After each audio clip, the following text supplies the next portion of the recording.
I started my career in 1980 as a pediatric physical therapist in children's hospitals. I only practiced for 6 years. I ended my full-time paid career about 5 years ago with 18 years with Kaiser Permanente, where I led innovation and I led virtual care. I implemented video visits across all specialties. It was really hard. Doctors did not want to do it long before COVID. And I also implemented both nationally with KP as well as locally, remote patient monitoring. We started in Colorado with remote patient monitoring of diabetes with the endocrinologist and primary care, and they've now added hypertension as well. And I'm also very involved with the American Telemedicine Association.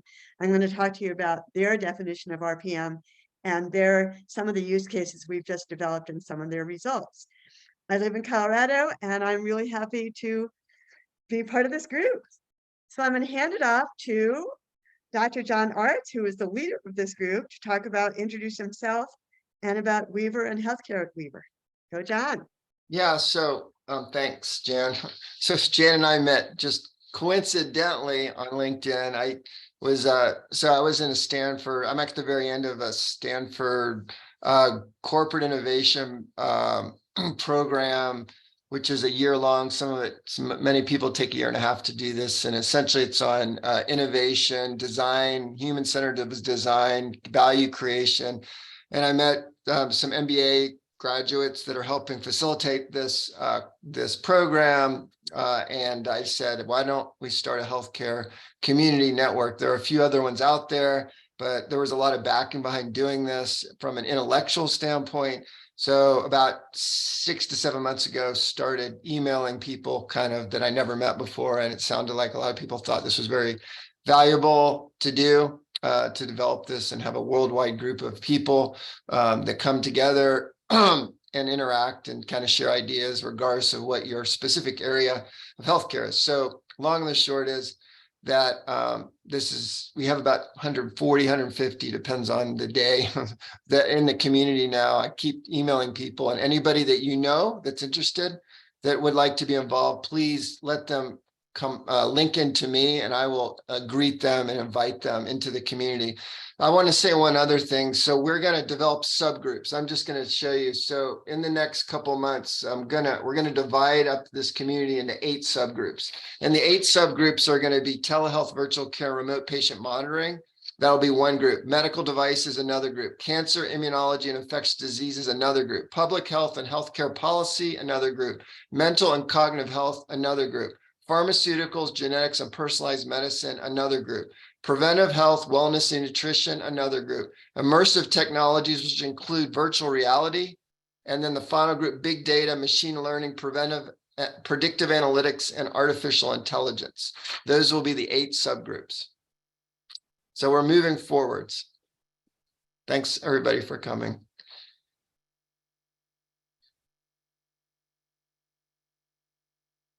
Unmute. Oops, I guess I shouldn't mute myself, huh? Okay, let me introduce this extraordinary 3 panelists. I'm going to keep it very short, but with the little amount of stuff I'm going to tell you, they're extraordinary people. Starting from left to right, Mike Hess, who was the first to join of the panelists, is the Vice President of Corporate Technology and Innovation at Medtronic, and he's based in California. And I'm going to read, quote unquote, Mike, from the Medtronic website. Quote unquote, by combining the power of healthcare technology with strong partnerships, we are helping put equity within reach. And when John speaks on the panel, he can add more to that. The second one I'm going to introduce is Dr. Joseph Parvizi. And Dr. Joseph is based in California. He is, believe it or not, he is a neurologist, just like John, but he is specifically, let's see if I can say this right, epileptologist. Is that right, Joseph? Epileptologist. And he is using, Dr. Joseph is using RPM specifically to capture brain waves, providing quote unquote rapid electroencephalography. I hope I said that right. So again, Joseph will tell us a lot more when we get to the use cases. And thirdly, Dr. Ami Bhatt is the Chief Innovation Officer with the American College of Cardiology. She's based in Boston. I just saw on LinkedIn today, Ami, that You were recently included in the top doctors list in the Boston Magazine, so that's pretty impressive. And she's a professor at the Harvard Medical School and is the talk show host for MedTech Highlights. Needless to say, there was much more to say about these three experts, but I'm going to start with that. The next thing I'm going to do is read briefly the definition from the American Telemedicine Association of remote patient monitoring and share with you quickly the results, the clinical outcomes of 4 use cases, and then we will start the panel. And I'm going to make sure I don't use too much time. So I have until 10:13. I only have 2 minutes, so I'm going to do this fast. Definition: the collection of clinically relevant information about an individual which is reviewed by a care team and/or care processes. The clinician and patient/client are not in the same room. Medical devices may or may not be used. They can be self-reported and/or digitally uploaded. So that is the ATA, American Telemedicine Association's definition. And a couple of 4 use cases, I'm just going to go right to some of their outcomes because I just did these use cases for the ATA. It's pretty impressive. For diabetes type 2 results, 1.8 reduction in HbA1c across the entire population that did RPM within 6 months. HbA1c improvement of 3.3 points for those who completed the program to goal, and 71% of hypertensive subset within BP blood pressure targets within 6 months. So those are with hypertension and diabetes. Okay, for hypertension, one of the things they learned is faster eliminations of false positives. I thought that was cool. Much better medication adherence. And within 6 months, sorry, my sister from Florida. Medication adherence improved. A mean difference of systolic, diastolic blood pressure between the telemonitored group and usual care group in 6 months, minus 10.7 systolic, minus 6 diastolic. And there's more at 12 and 18 months, but I'll leave it at that. You have 1 more minute or less. For cardiac heart failure, reduced medical costs for heart failure patients, 23% relative reduction in all-cause readmissions. That's pretty impressive. $216 per member per month, average relative cost savings, sustained over 24 months, and doubling the number of heart failure patients that can be managed by the same full-time employees. One more, COPD. Reduction in, I'll just go right to it. Reduction in hospital readmissions, 23% reduction in hospital readmissions. I'm going to leave it at that because we're out of time for this. This is impressive. It's clear to me, and for those that know me, I'm really into proving the value of telehealth with data, and it's clear to me we have the data. So we are going to start with Dr. Ami with the question: how do you define success for RPM? And based on this definition of success, which use cases are most successful? Yeah, thanks Ami, so you much. have the floor. Perfect. You guys can hear me okay? Yes. Lovely. So I think let's just start with how do we define success, right? And so there's different categories. I'm just going to pick 2 to start. I think the first is you really have to think about how you're using RPM. And so the idea that RPM is replacing something else is not necessarily true. I think a lot of people try to create a widget, like I have an RPM widget and where is it going to fit? And I think for many people, it's really understanding what is the workflow? How am I seeing these patients? And how can I use remote patient monitoring to enhance that relationship? And so it's not a replacement. And a lot of clinicians and patients, when they are presented with it as a replacement, they will balk at it. And so then we actually don't get adoption. And that's one of our challenges, right? We have this great RPM system. Why aren't people adopting it? So I think a lot of it is in the communication.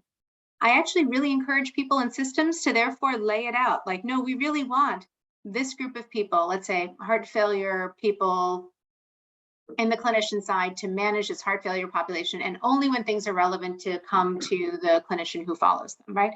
Or I'm going to see my patients. Sometimes I'm going to see them virtually. Sometimes they're going to do a Kansas City questionnaire online. Other people are going to have blood pressure monitors and scales at home. And all of that is remote patient monitoring, but it's all one system and it's all intertwined. So I think you have to define your system And then you will be set up for success. So that's number one. Then there's two ways to look at it. One is, do you just need to increase access to people who don't have access? And if you've done that and you've done it successfully, you can call that success, right? The second is, hey, I really want to see those blood pressure improvements you just talked about. I want to do better than I'm doing in my office when I see someone twice a year and I do episodic care for hypertension or heart failure, which makes no sense, because we should be monitoring them continuously and then alerting ourselves when, hey, this is your usual baseline, now you're out of range. What should I be doing? I'm going to get you back down, or I'm going to bring you in because this is going too fast. That I consider success. So it's not just the numbers of, hey, did I make their blood pressure better? It's, did I get to them in a timely manner that with episodic care we didn't? So maybe I'll stop there and let the others add in. Hey, Joseph, you have the floor. How do you define success? And what are your best use cases based on that? Yeah, I think we can really spend a lot of time talking about it, but it's just a matter of choice that I have made to highlight one only single important thing that RPM is going to address. For me, that's more important than anything else, and that's disparity of care in the United States. It's unfortunately a huge gap from rural communities to elite Ivy League kind of tertiary hospitals. So I think RPM will provide potentially a way to address that disparity of care. I can just give an example of a patient who came to an emergency department, 2-year-old, in a place that they didn't have brain monitor. They used a device that I have invented, so that's my conflict of interest. But this device basically monitors the brain activity, sends it to the cloud, and then any neurologist from anywhere in the world will be able to actually see it and give diagnostic impression. But at the same time, it's also coupled with artificial intelligence so that the AI makes the diagnosis of the most fatal cases. And here goes AI screaming, saying that something is wrong. Neurologist calls 300 miles away saying, yes, I can see the brain waves. There's something inherently wrong. Please do something. And then they rush the patient to the operating room and find out that there's a tumor that's pressing the brain and herniating. Patient was going to die in the matter of hours if they didn't have this way of brain monitoring. So for me, I think disparity of care is a very big problem in the United States and other developed countries. Depends on where exactly you are as a patient. You get very different degrees of levels of care, and hope that RPM will really address that. Thank you, Joseph. And Mike, comments? Yeah, I think as we talk about this, I think segmentation of the patient populations is really important to understand what success looks like, and it's going to vary. I mean, even in the comments here, we're seeing a lot of folks chiming in about the work that they do in this space, and there's quite a lot of variety there. And I look at it from the standpoint of, you know, in the Medtronic's world, are you getting a therapy device which would enable remote monitoring and enable a connection for you? You're going to get the device anyways, but if the device is connected and is plugged in and is linking you back to your physician, what additional value can that bring for you and the physician? And whether it's early warning of a complication, or its efficiency and timeliness of care, making the clinic more efficient. Those things are all, you know, kind of in play, but it's a different story than if you're going to deliver technology to someone's home just to figure out how they're doing, right? Just monitoring it, that's the sole reason it's there. And with that, then you start talking about the risk profile of the population, right? So if you're going to get an active implantable therapy device, you probably have a fairly advanced disease. So you are kind of, you know, probably, I want to call it high flyer, but you're probably someone who has more resource needs of healthcare than the worried well, we call them, right? Someone who's just kind of like, you know, approaching middle age and is wondering how they're doing, and they want to, you know, like to check their watch once in a while to see the heart rate's going. So people that are basically have presented themselves as having, you know, cardiac disease in that case, and get a pacemaker or a defibrillator or heart failure device, a link, et cetera, or a loop monitor rather, they will get this device, you know, often for a therapy reason, and then the monitoring kind of comes as a bonus and as a benefit. And I think gives us the opportunity on the medical device side to add more content, to add more value to that system. So as it's out there being monitored and being connected to the world through telecom, it's bringing information about the patient in, as well as how's the device doing, and just short-circuiting device checks. So I think we should think about, when we talk about success, the different levels we're trying to pull in terms of creating more monitoring and how much value we can put on top of other value to benefit different stakeholders, clinical as well as patient. Thank you, Mike. So we actually have about 5 minutes for questions. And I'm going to try, you guys, even though we have a lot of people on the call, 57 I see, if you would like to take yourself off mute and ask a question of anyone, or make a comment, or contribute to the conversation, I would love to hear that. I hope someone will say something. I have a comment.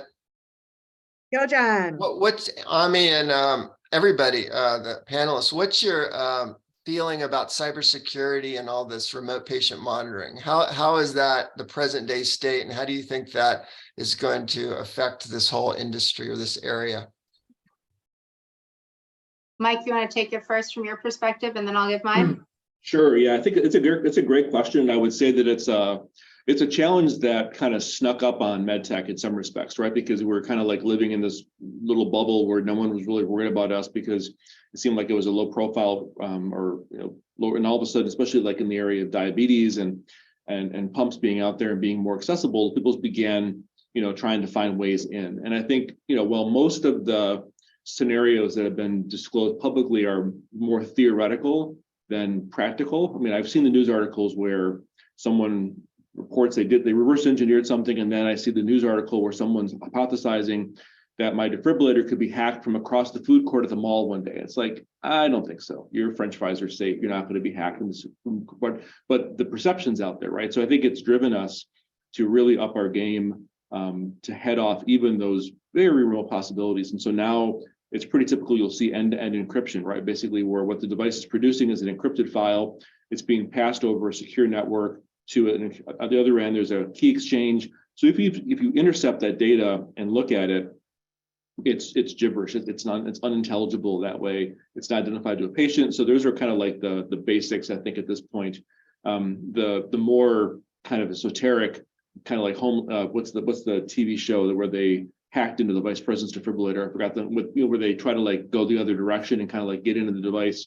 That's fortunately for us more sci-fi right now, but that's less about RPM than it is just cybersecurity in general. So I think the end-to-end encryption and being thoughtful about the protection of the data once it's at a repository, whether it's in the cloud or whether it's in a private network, it is critical as well. And in addition to that, we have somewhat related to this, we have a lot of privacy regulations around the world. So data collected in certain countries can't leave that country. So you have to locally replicate some of your systems in different markets around the world to make sure that you're preserving all of their data protection laws as well.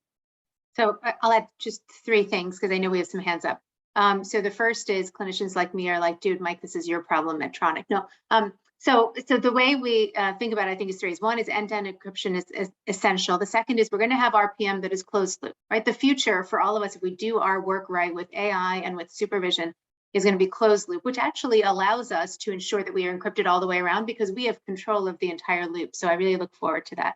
I think the third thing is our ability to look at data is phenomenal. So I was at a talk where the CEO of NASDAQ was talking. She was talking about cybersecurity and how she can actually notice by watching things in the NASDAQ whether or not people are using the NASDAQ to launder money because you can see trends. And I think similarly, eventually when we get really good, not now maybe, at looking at our data, we're going to be able to notice trends where we say, hey, there's certain things happening. And those may be things that are related to bias and we fix our algorithms, what we're doing, but they also may be like, hey, this seems not right. Someone's doing something here. We should probably think about who's using this data or how they're messing with it.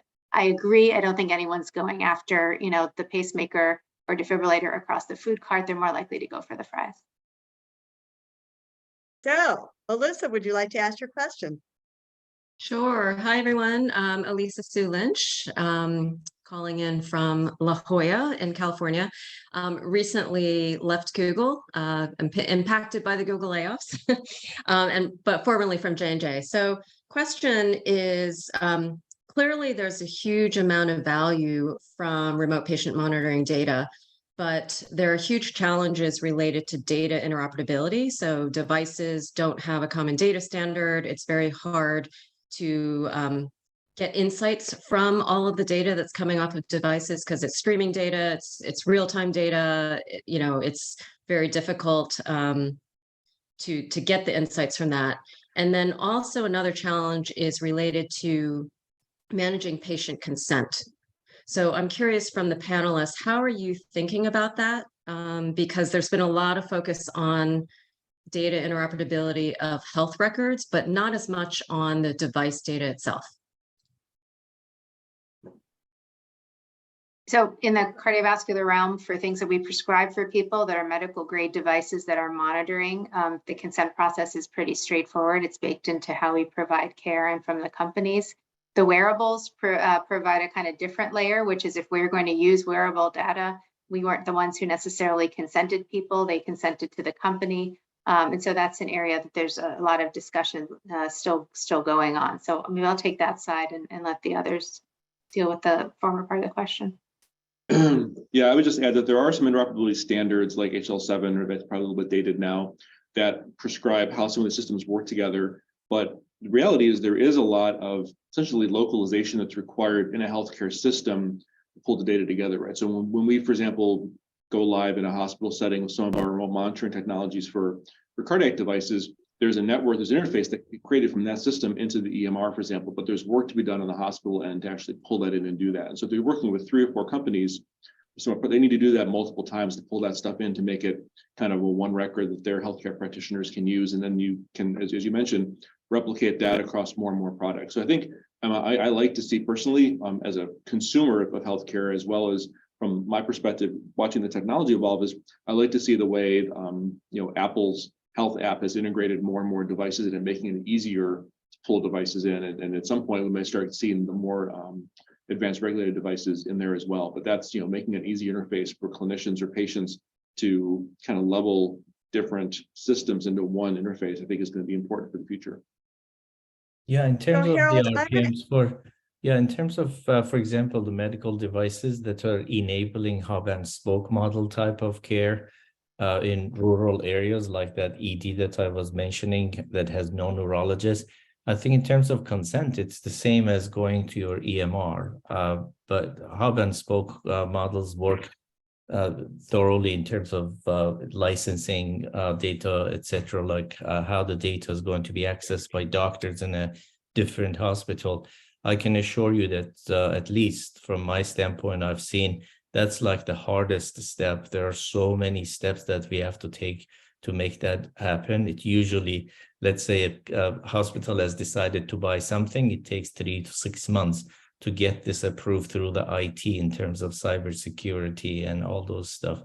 So I personally think there are great mechanisms in place in terms of preventing breach of confidentiality, breach of patient data, and so on. But that's my experience. I'm going to stop it there to go on to the next question. Harold, I know you raised your hand and you didn't get to ask your question. Can you please put your question in the chat so that the speakers can see it, maybe reflect on it in future next conversations. And also if you have future questions for the next one, you'll be first. Okay. So next question is, please discuss the benefits of and barriers to remote patient monitoring. And the order is Ami, Mike, and then Joseph with comments. Start with Ami. Wow, I'm going to sound repetitive. We need to know everybody's data all of the time, not some people's data once in a while. So I think the benefit is clear. Now, let's talk about a few things. Can you get too much data? You can, but I think that's where we set up clear indications that, look, if you think of it like a pyramid, we need chronic monitoring of the population. The majority of people over age 60 have 2 to 3 chronic diseases, right? So we need chronic monitoring of the population. We need to educate the population as to what that means, right? Here is your baseline for a variety of diseases. And when you emerge out of that baseline, that is when we are going to trigger a system that is going to help take care of you in whichever way we need to. At home, in a closed loop, and get you back to normal, bring you in, do some sort of intervention. And so I think the benefit of monitoring patients in the communities where they live is clear. There's an entire, I could give a lecture, but I won't, about the health equity benefits, right? Of being able to reach people in the communities where they live, hourly wage workers, thinking about the time that it takes. Also thinking about engaging and creating agency in that community to take care of their own health, and community partnerships is part of what we do. So the benefits are significant.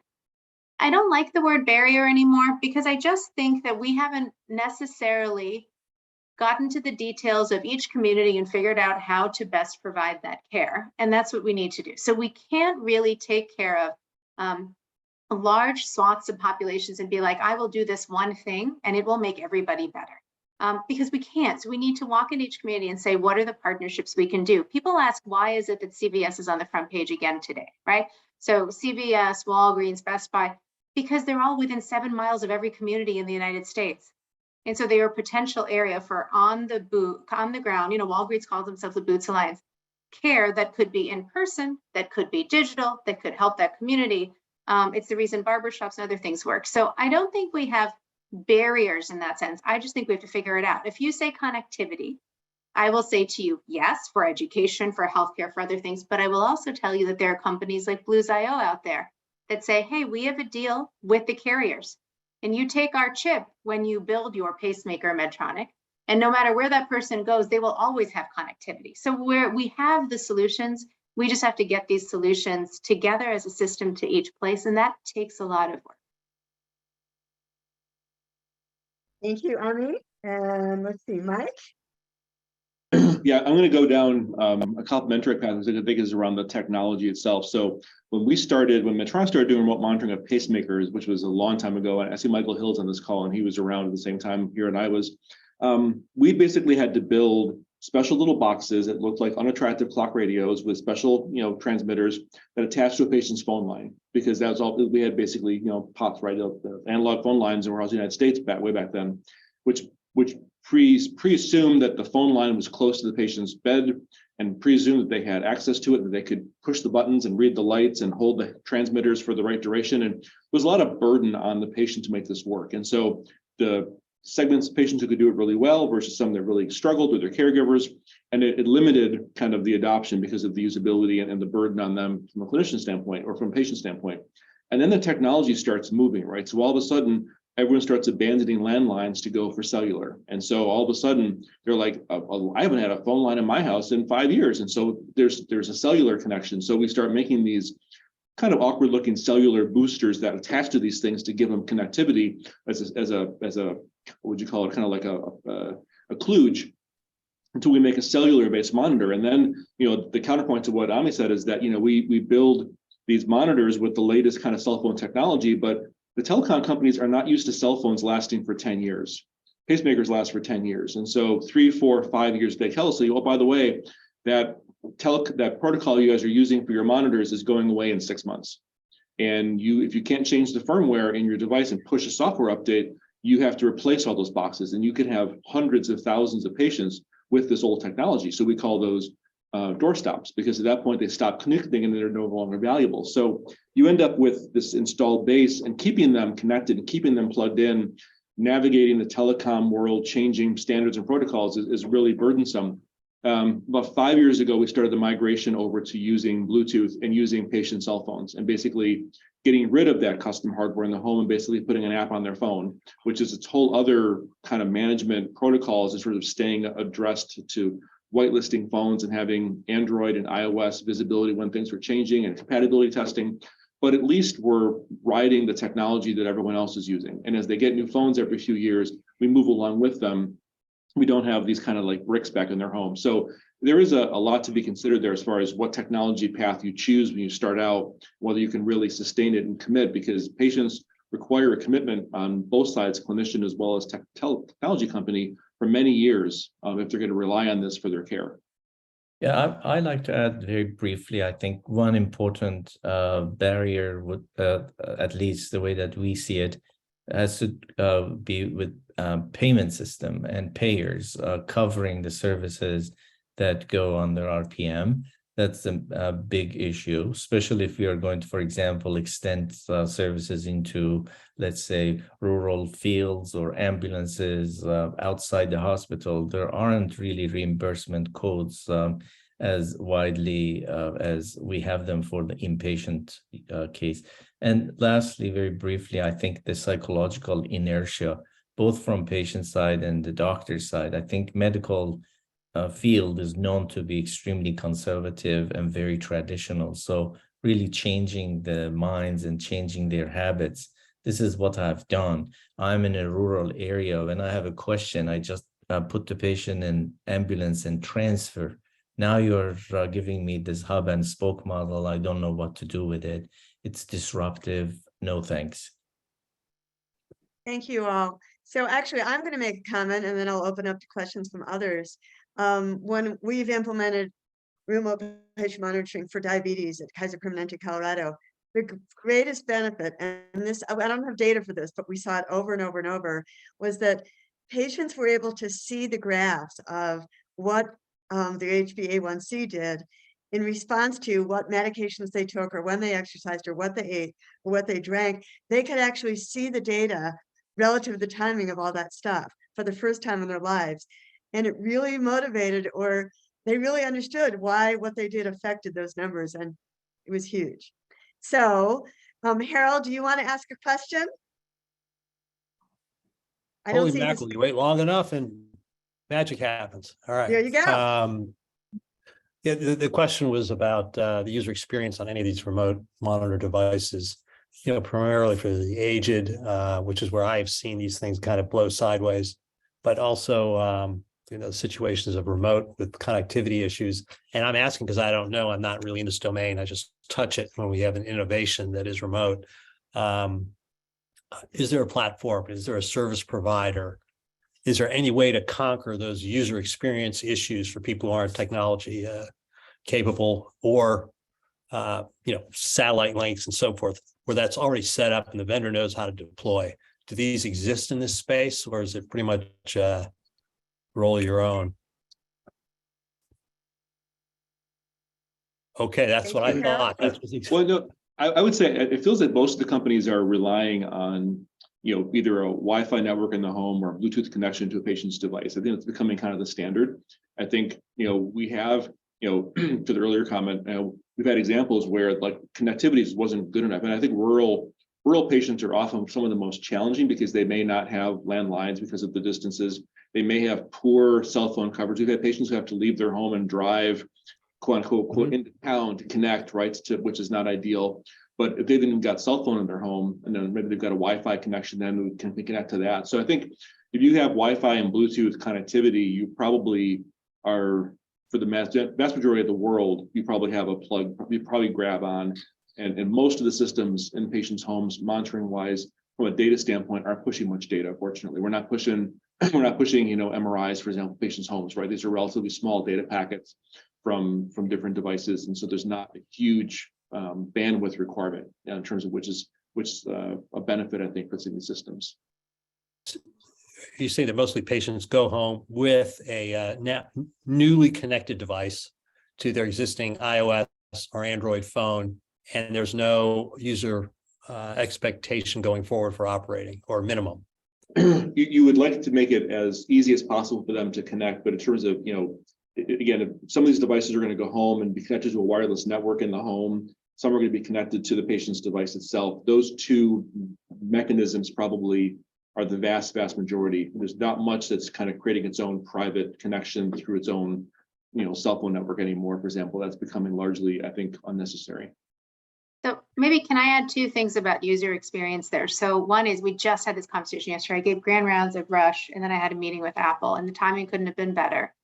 Because the people at Rush, there was an endocrinologist who said, hey, look, every time there's an iOS update, the connectivity between our device and the iPhone goes away, and the patients are calling my office, not Apple, because they can't read their CGM, which is actually pretty important for their care. And so I met with Apple. I was like, hey, by the way, can I mention this, please? And they were like, this is feedback we need. And so as we get this feedback, so they were responsive. Whether or not they do anything, I don't know. But, so I think there are still issues, and I think companies are trying to be responsive. I'll take that to number two, though, which is every new company who is doing remote patient monitoring that I see says they have the best user interface. They are so focused on user experience. The problem is most of us don't just need one thing that we're remote monitoring. We have many things that need remote monitoring, and we don't need 16 dashboards. So I do think that there is an important, and Harold, you're kind of getting to this, there's an important move towards also consolidating some of this, not just the interoperability for the clinician side, but actually having platforms where we coalesce to like 3 to 5 per region of the US. It doesn't matter to me, where you can really plug in most of those things and see it in a user-friendly way. And then where there's some tech support for that, for the patient. And I think we have to push the industry to move that way. They've done it in every other industry that's not life-threatening. So we should probably do it in ours. I think I'm going to move on to John has a question, then we'll move on to the next question. Sorry, Mike, is that okay? Sure. Thank So you. in primary care, I think, Ami, you mentioned that primary care is moving fast. I would want to mention the blood pressure monitoring systems that are out there. I think there's a major unmet need to get better blood pressure control. There's so many digital blood pressure cuff. Omron's one of those big companies. I was just curious from a cardiology standpoint, how you see having instant access to blood pressures when you're, oh, my blood pressure is 150, I better call my primary care doctor, how that's going to play into medication management, et cetera. So there's a few different ways. So one is practices. I saw some people here from MGB. So Mass General Brigham, for example, has a really great monitoring system where they'll monitor your blood pressures, and a large part of that is education. So the patient needs to know, like, hold on, these first 2 weeks, we're doing a run-in. Whatever your blood pressure is, don't worry, we're monitoring it. But like, we need to know what your baseline is, and we're gonna figure out your baseline. And then when you're outside of that baseline, yes, you should connect with someone, and here are the different ways in which you connect with us, where we will be rapidly responsive to you. In general, there's probably not like paging the director of cardiology, right? So they need to know how to interact in that system. It's so important.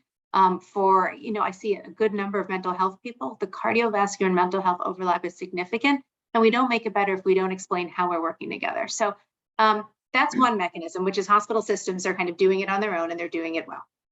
I think the other mechanism is the Omrons of the world. I had a great meeting with Omron over the summer. And I think one of the key drivers of thinking about population health management is you need to be able to create a new model of clinical care. We're not going to have more providers. We're going to have fewer providers. We have a physician and nurse shortage. So who's looking at that data? So we need the blood pressure. Then we need the AI to say, here's your baseline and here's when you're out of range. Then we need to know who that's going to and who's reviewing it. And that can't be doctors and nurses. So we need LPNs and we need pharmacists who do a brilliant job doing this. Some of their blood pressure monitoring are like the best systems we have in our country right now.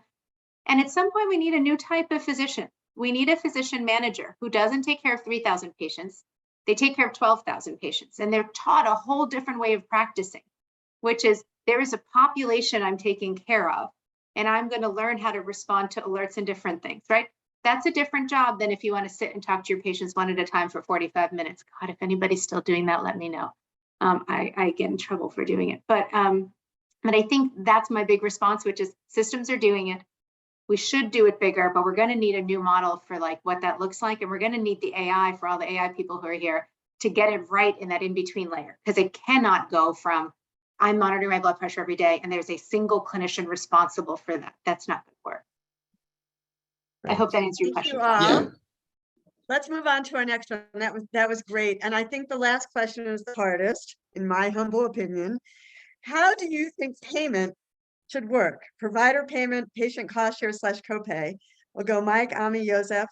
Mike, you start. Good luck. Good luck. Thanks. Well, I think, again, it gets back to the comment before about segmentation in terms of who's actually getting remote. Remote monitoring is a big universe of activities, right? So you can't just make a one-size-fits-all payment approach. If you are, in fact, replacing something which used to happen in a clinic and had some measurement of value and had a reimbursement level, and you can demonstrate that what you're doing is equivalent, I think it's an easier path. And we've done that in some cases over a long time, gathering the data to kind of go carrier by carrier to get them to actually cover that. When you start talking about, adding remote data just for the benefit of the patient monitor itself and giving it to the clinician, then I think it's a real challenge. I think it's, getting clinicians appropriately compensated for their time to monitor that when the patient's not in front of them is still, I think, a work in progress. So I think in an ideal world, and this is where some of the big kind of capitated systems might benefit if they see we're going to do this and we're going to pay the vendor for the technology, pay the clinic for their time, because we know by doing this, patients are in the hospital a lot less. then you've got an easier mechanism by which to recognize the value, because you can benefit on your other end. But if we're in a fee-for-service situation where, you know, the hospital doesn't really see the direct benefit of that person being kept out of the hospital by someone else's technology spend, those linkages fall apart pretty fast. Thank you, Mike. Ami, your turn. Oh, I was just in India, and talk about frugal innovation. These people were building EKG machines that are like 12 leads off of 2 patches that you can do in the community, and they were selling it and people were buying it. And that's because they're able to do frugal innovation. They're able to build it at really low cost. And then the people who are buying it are middle-class fee for service, essentially, right? We don't call it that there, but that's what it was. And that's how that industry is booming. Then I thought, gee, we have the exact opposite here. It costs a lot to do the kind of engineering and building we do to make these things. And then we have various levels of provider payer issues along the way that get in between that and our patients actually getting access to it. So I'm dealing with this and I'm not really sure where to go. I will tell you primary care. So my concept for cardiology specifically is we are a chronic disease state and we overlap quite a bit with both chronic management and prevention with primary care. I am watching the primary care groups of the world do a phenomenal job of getting care into the communities where people live and figuring out the value proposition and then meeting with companies and doing it, right? So the City Blocks of the world, the Oak Streets of the world, the IORAs that already got, bought out twice now between that and One Medical, right? And I'm looking at them and I'm saying, I want to layer on you. We can't build this anew. There's maybe one cardiology value-based care program out there that's trying, but I think we could really just build and grow from what primary care is doing and tag on to that for value-based care. There's part of cardiology that will not be value-based. We have clear interventions and things we do. That's going to be fee for service for the foreseeable future, but I think we can divide our mechanism of care into this is really tertiary care that happens at a hospital, and the rest of this needs to happen in the home and therefore needs a value-based model. My comment earlier in the chat was just like, we can't do the death by 1,000 cuts. I can't ask for payment every time I do a measurement. That's not going to work for anybody. And Joseph.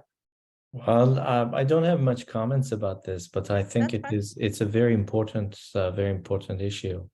Unless we get coverage as a person who's interested in building these devices, I'm not going to be very intrigued to build a device that nobody's buying because nobody's paying for the use cases. So it's really a big problem. And for those of you probably not in the stroke field, that's one of the biggest issues right now. We have brain monitors, for example, that can actually detect very large stroke that could potentially guide the patient to the best center for the best care. But hey, if you use it in the ambulance, tell me who's going to pay for it? Nobody. So hence, there has been so slow progress in the field. So I will make a comment too, and then you guys can either put questions in the chat, raise your hand online, or you can ask it out loud.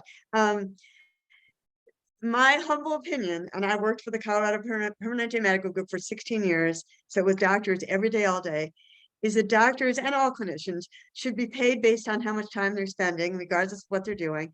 And patients should be paying doctors and other clinicians for whatever they're doing, as compared to, obviously, Kaiser Permanente started as an HMO, so it's prepaid healthcare. There's a lot of not prepaid healthcare now in KP, but there are no cost share payments at KP if you're an HMO member for email or phone visits or video visits or RPM. And I am radical, and most people disagree with me, but I don't understand that. Why should I have to pay you guys when I see you in person when your brain is the same if you're giving me advice through RPM?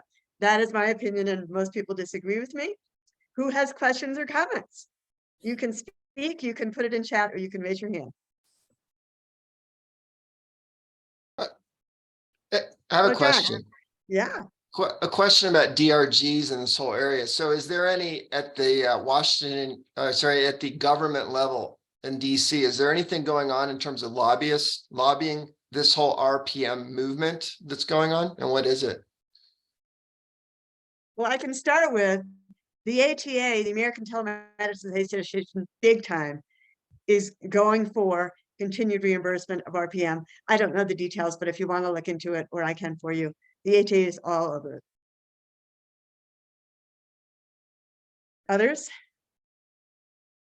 Well, John, apparently pandemic really helped us. Now they keep kind of extending those privileges for example, video visits, etc.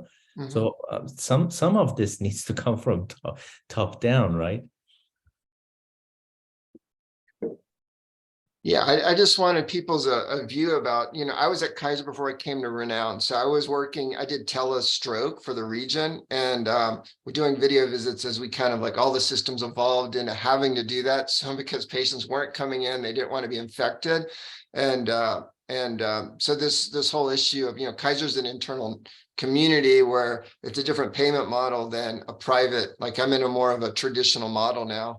And there's different views about bringing a patient in so they could be paid, or is there better care with equivalent care to keep them at home, which is safer for a lot of situations, and transportation issue isn't a problem, to do the same type of care remotely. So this is kind of an evolving model, and obviously it was disrupted with COVID. So yeah, there's some conversation about this direct, secure messaging between patients and doctors. I'm hoping that Ami, you talked with Apple and Google about these intelligent robots that can get into conversations and kind of alleviate the pain of patients and saying, hey, just wait for your next visit. Your blood pressure is not too dangerous based on the last 20 recordings. Come back.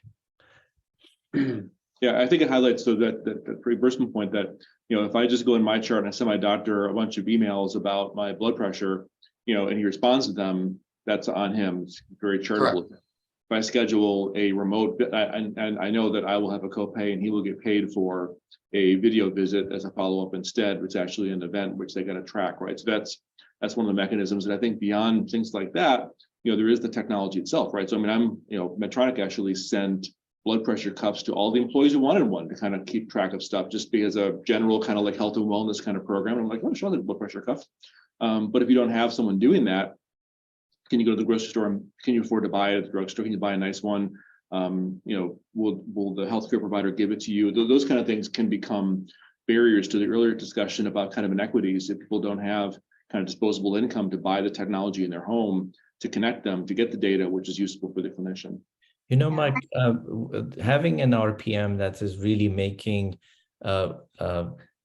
or providing care where it was not available, back to the disparity of care. If you're going to address the disparity of care, enhance quality of care, and provide care where it was not available, as Ami said, well, then we are dealing with opening the bottleneck and creating a lot more pressure on people in the front line that are facing the patient, including primary care or neurologists, for example.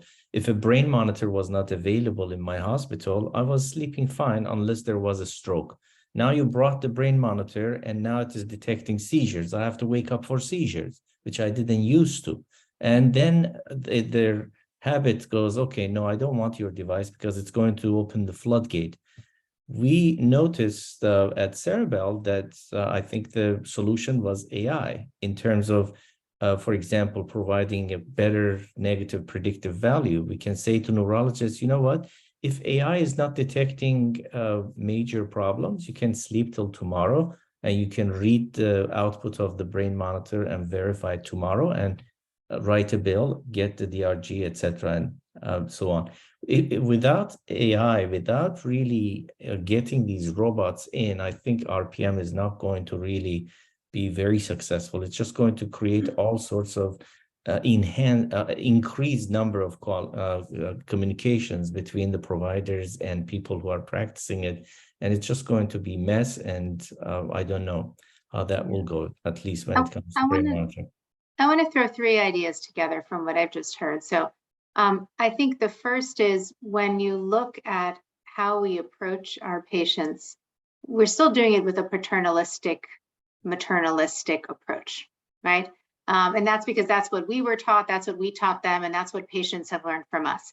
So really patient agency and partnership is not being elevated at the same rate that everything else is. And I think it has to be, to get away from what you just said, Joseph, about kind of this this impulse of everything coming to a clinician. And we see this even between like nurses, nurse practitioners, physicians. I want to see this person, not the other. But no, you're seeing our team. I spend a lot of my time saying things like this, right? So I think one is we have to move away from paternalism at the same rate that we are moving into AI to be able to get it right and be able to alert us when we need to be alerted, but not alert us when we don't. And maybe some of that AI feeds back monthly to the patient.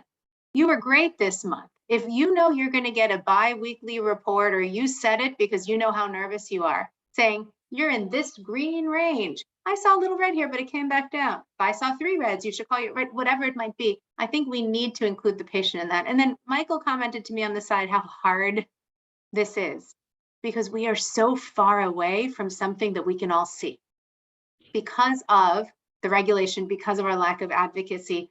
You know, the American Telemedicine Association is doing good work. We at the American College of Cardiology will go and talk about value-based care every single year. And we incorporate RPM into value-based care in the way we discuss it. And so I think any organization that you're part of, if you could go to the Hill with them, with anyone once a year, if each of us went to the Hill, I actually think it would make a difference, because our stories actually make a difference and our representatives do listen, but we need more voices out there. So I'll just say, I think it's doable. I think the AI is going to help. We definitely need to be on the Hill, but we also need to stop being so maternal. I'm very maternalistic, so I say this to myself, right? We have to be less maternalistic and paternalistic and really encourage more patient agency in terms of using all of this RPM data. Yeah, and the AI becomes even more important. I was going to say the signal to noise ratio is changing here also as we go broader and broader with these technologies. And so you start, the chance you actually are going to catch a stroke when you're monitoring 1 million people versus 100,000 high-risk patients is much, much lower. So there's a lot more false positives out there likely. And so you have to have smarter algorithms to make it really valuable. So when you actually have an event to respond to, it's a real event and not just noise. So you guys, this has been phenomenal. I hope the 40-something people still on the call agree. Phenomenal. Before I hand it over to John, or as Dr. John, to end the call, I'm going to put John and my emails in the chat. To say we would appreciate is an understatement. We desperately want your feedback on how today went, what you might have done differently, and to say I take negative feedback really well. I mean, did we ask too many questions? Not enough. Did I talk too much? Did we have too many panelists? Not enough. What would you like?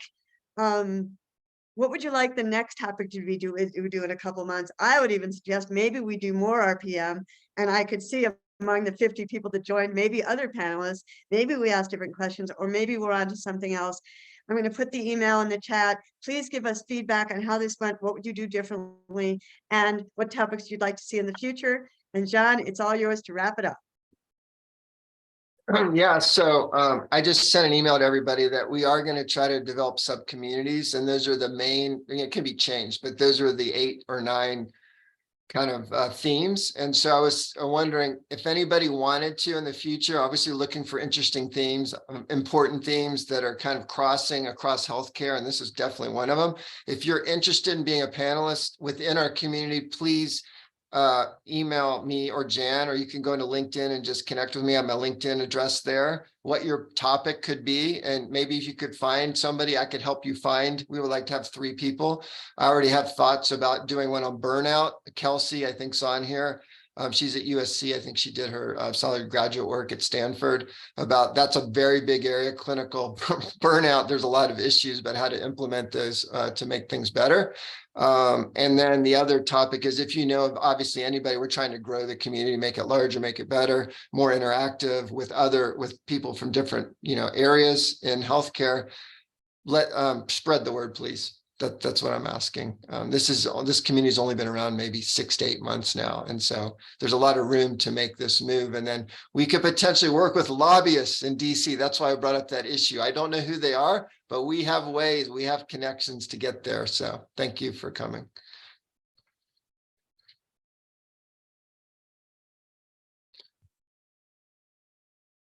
Our time is up in 1 minute, and you all can stay on, and I will too, as long as you want, to talk about whatever we want. We have a lot of experts on the call.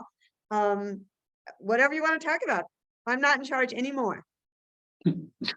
Awesome. Well, thanks for having me. I have to sign off for 1 o'clock. Take care, everyone. Yeah, Bye, like, Dr. Thanks, Abby. Tommy. thank you, everyone. Thank you, everyone. Thanks.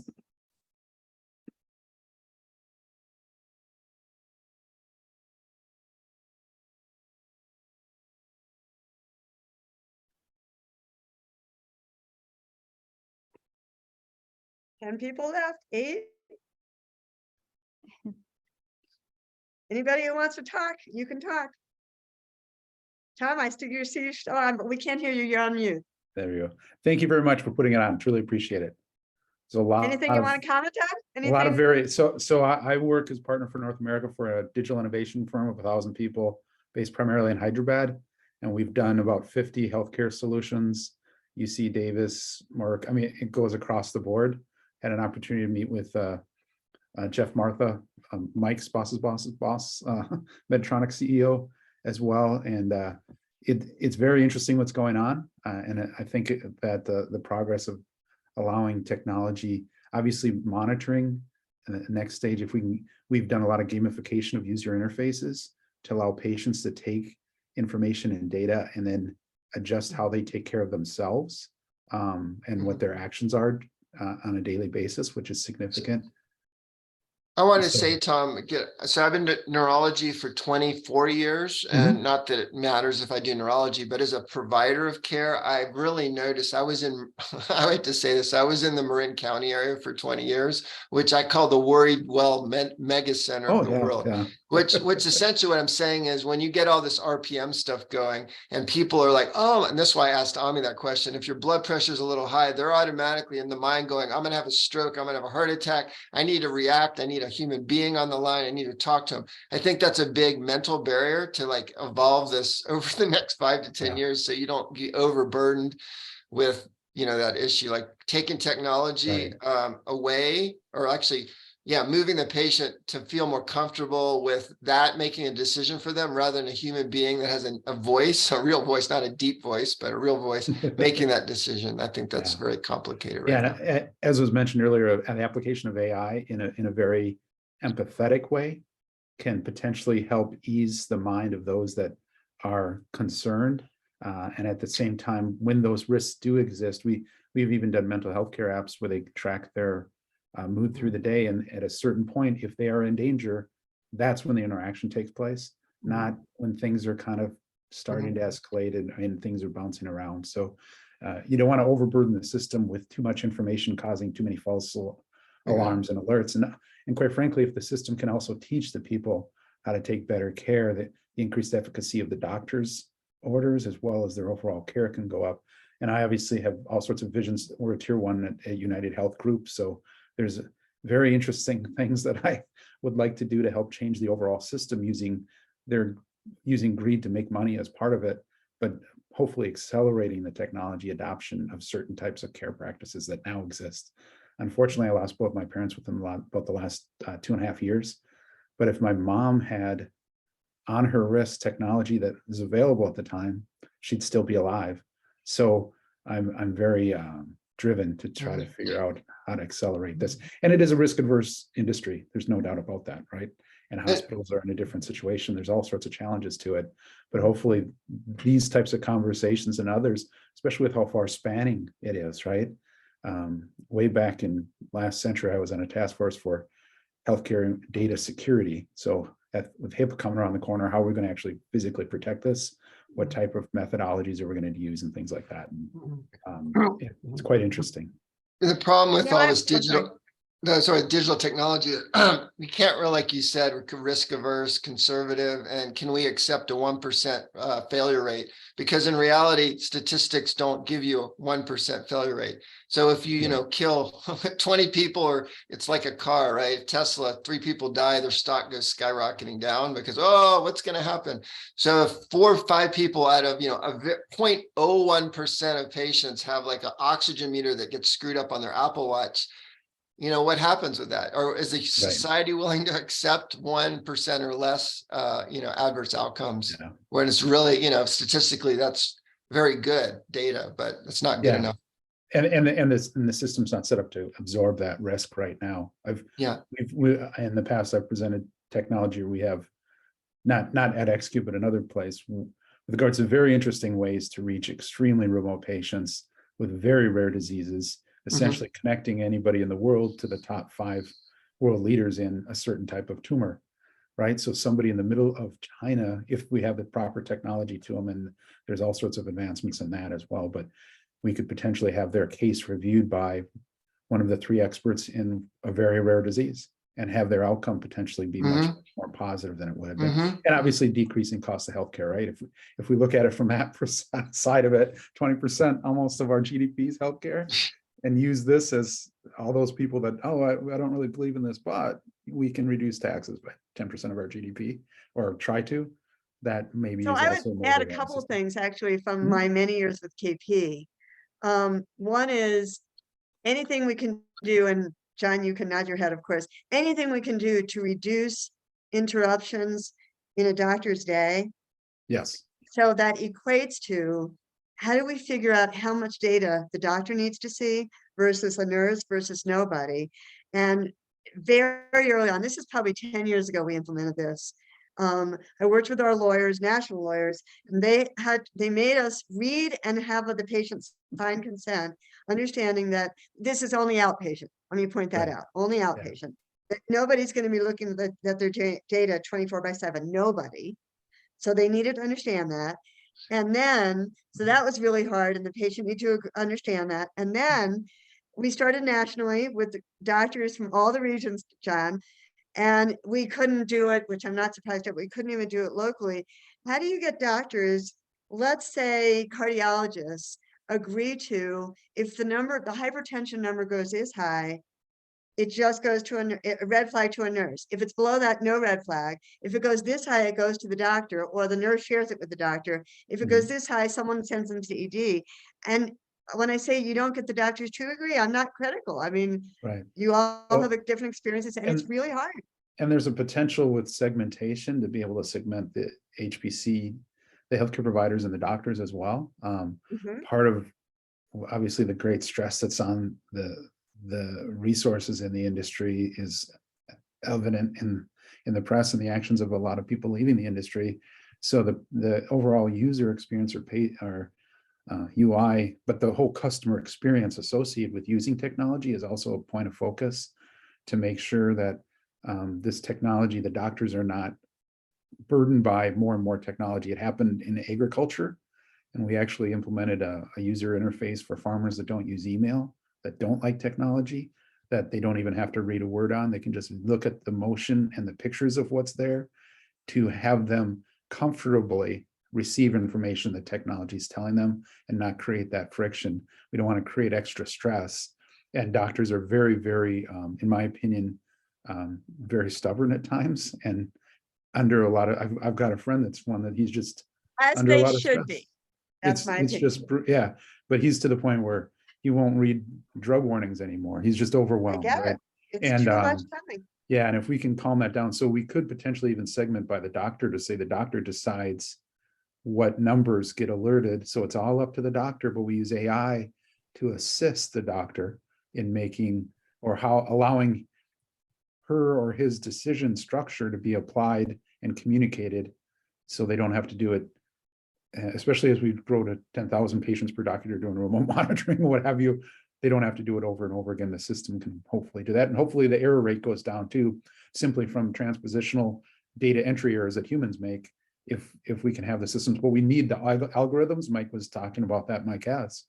We need the algorithms to be very, very good and continuously improving, which is part of the evolution of obviously AI chat, and that whole bit too. I mean, you can imagine we now have glucose meters, oxygen meters on these watches, and the risks are pretty high, like for false positives of blood sugars going into the 60s and fainting, driving, hypoglycemic, syncope type things, or whatever, right? So you don't really hear yet about people having accidents and blaming it on their watches screwing up, but I'm sure that those things are. Well, and it's a very litigious society as well. So there will probably be specialists focusing on those pieces. And RPM RPM catastrophes. With the number of people using it, statistically, right, the sample size is going to be extremely large, but human life is important, every individual human life, right? So it kind of gets into that piece, and the risk is definitely there. And I understand why certain hospital systems, or even directly those doctors, don't want to use certain types of new technology because it hasn't been proven and it hasn't been approved by everybody under the sun, right? I do actually think about this. Chat GPT, that new, it's all in the news now. So the AI, I think we're going to do something on clinical burnout. And one of the, at least for providers, and I think, Jen, you clearly recognize this with all the physicians you talk to, overhead, secure message, emails, that's all a big problem. So Chat GPT probably could come in there and answer. You have a telehealth GPT person that answers your calls and takes an hour to 2 hours away of the provider's time. I think people would be so happy. Well, and there's also advances in avatar and exactly. interface with avatars potentially that now can potentially be customized a little bit too. Exactly. So I mentor for a number of different startup cohorts, including 2 medtech startup cohorts. And one individual out of Chicago has got a phenomenal a product that he has cartoons for children that to educate them on their ailments, right? Completely to the focus of the audience, customized for those kids so they can learn about, oh, I have diabetes, right? And this is what it is. This is why I can't eat these other foods. And we do a lot of wellness apps and different types of healthcare apps, some of which are targeted toward one of is for childhood diabetes. So they can report the food they're eating in a fun way. We can gamify it, right? 2011, we had the world's highest grossing mobile game. We have a whole gaming division that works with Atari and Sony. But by bringing that over, along with the user interfaces that I talked about earlier, hopefully we can increase the individual's ability to interact and then allow those doctors to get the information when they need it, not all the time, when they need it, and have positive outcomes. I just thought of a business model for kids to teach them about using RPM devices like biosensors. You have a little smartwatch and you learn from a young age what it means and what the relevant data is. So when they get older, they feel comfortable using that data. What do you think? Yeah, well, I think it's very interesting because I've had idea as I was preparing to meet with Jeff Martha out of Medtronic and things like that. I had some really wacky ideas. I'm a little biodiverse anyway, but or neurodiverse, excuse me. But I think the idea of especially the Betty Crocker equivalent, the Betty Crocker cooking. Both my parents died, right? So I got to help take care of them. Yeah, and my dad's, he had a Boston Scientific device, and when Mike talked about the doorstop, right? I was his kind of family caretaker trying to figure out, okay, how does this connect? Is it working right? Right. And then is it always working right? All that type of stuff kind of filled in. But I think there's also an opportunity because I'm related to those parents and saw the ailments that they had. Can I learn earlier in life that based on my DNA or based on the, we know that some things are hereditary. Can I take care of myself differently now? Because if they had a Medtronic device, maybe we can have an app that goes with me through my life, right? And then we talked about layering, right? Amy talked a little bit about layering different types of ailments together, right? There's more than, how many dashboards is somebody going to have? Well, there's also, if somebody has sleep apnea, high blood pressure, and diabetes, well, their care is going to be very different than somebody that doesn't have all those 3 things. And can we actually have intelligent apps, which we're actually posed the question, got positive affirmation that these might be able to evolve with the people through their lives. And if we can teach the kids, right? Oh, this is how you use that watch. Yeah, there you go. Yeah. I just thought have to show you this, guys. So I have a whole bag of these. I probably have about 15 very old, you know what they are? Oh, yeah. Pedometers. Oh, yeah. Yeah. Oh, yeah. Yeah. And I asked my stepson, who has a 6-year-old son, do you think Owen would like one of these? And he said he would love it. So I need to get a new battery, and I'm going to give him one of these pedometers. Yeah. I think it's incredible stuff that is, and to take personal interest in it. Why are steps important in my life? Oh, it's right. I mean, there's a whole market that could be had to develop Disney pedometers, with little characters on them. So the kids like the princess. I want to wear the princess. And I want to start the business. Well, I can't, I have too many things going on. I just give the ideas out and somebody take them. That's why I started the community. I can spread my ideas. That's one of the reasons. it's interesting Yeah. because our gaming division actually Disney. interfaces I'll with call Disney. Mattel, so the Barbies and Play-Doh, all the, they have, we've done games for them, right, to extend their product line. But imagine if we could have Disney like helping teach these kids, or even just providing empathy, right? For those kids that have cancer that are dealing with this. Yeah, Wow, right? that would be a cool Maybe ride to Mickey add to Mouse says it's Epcot, okay. actually. Like a Yeah. healthcare, United could do that. You could like put a lot of money down at Disney and open up a place at Epcot. You know, a ride that has to do with healthcare innovation. Well, and to that extent too, people are genuinely interested in their health. Yeah, Is it a hobby for some? it's I a would say family so. event, right? It's a family, hobby, a family event, and grandchildren, parents, everybody, the whole family comes, let's 3 segment them, generations. Let's So you guys, I have just have to ask, Ann O'Brien is still on the call. Ann, can you hear me? And if you can, anything you want to add? She's the only one still on. Oh, here she is. I'm interested, I'm enjoying the discussion and just really appreciative of it and feel like this is so needed. And I'd love to stay involved in terms of what's happening in this space. I did a lot of biomedical device integration at KP and using some clinical decision support with Health Connect to, improve quality and safety. So I feel like this is our opportunity to really transform some of the healthcare disparities and also just the overall health of the nation, because we obviously have an epidemic of chronic illness and an epidemic of obesity, and our general population is unhealthy. So opportunities like this and any kind of remote monitoring, I think are really going to explode in the future. Hey, Ann, did you know Jennifer Lieberman? I know I know Jennifer her, Lieberman very wow. well. Yeah, so I got to go down to because I was in San Rafael for almost 20 years. I worked with Sean Shea and Roger Yeah. I know Lamb, Sean and Jennifer well. Lieberman for 5 years. Actually, we developed a driving simulator for patients using an Atari system. At Roger the Lamb did Garfield that. Center, Oh yeah, right? I was We at also the did, Garfield Center so we many also times. Center. We would run the these Garfield Center. day-long innovation consultancies. Face High was on the call earlier. I don't know if you guys noticed, I but didn't. Face High Yes, I know ran her, the yes. innovation group for many years at Kaiser Permanente. She was on this call.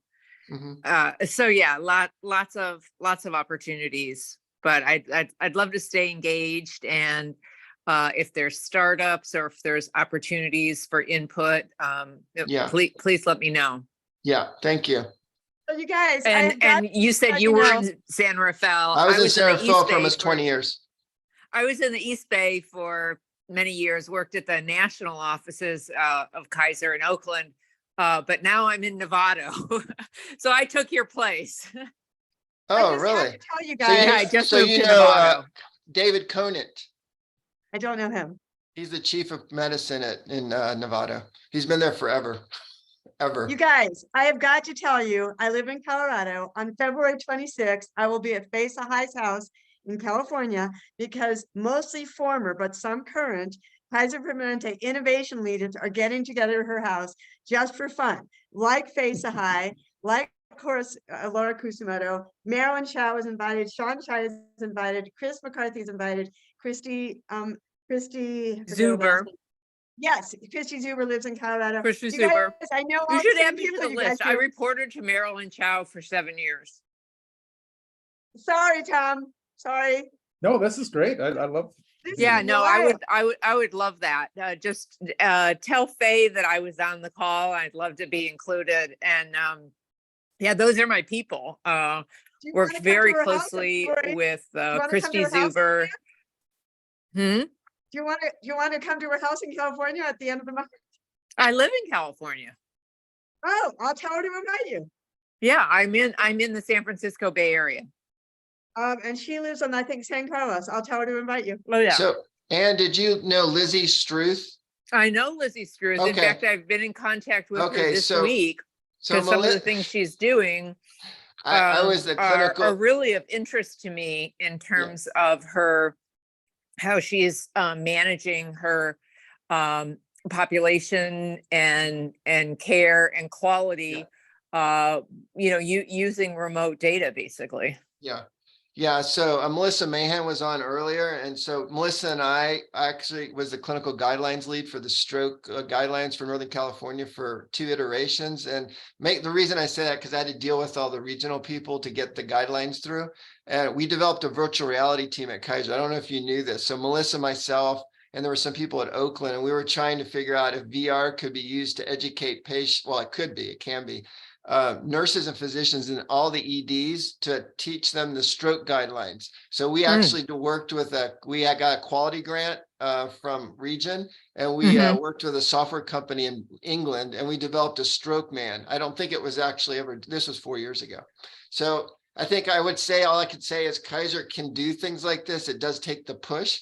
What we're talking about at a national level is even higher than that.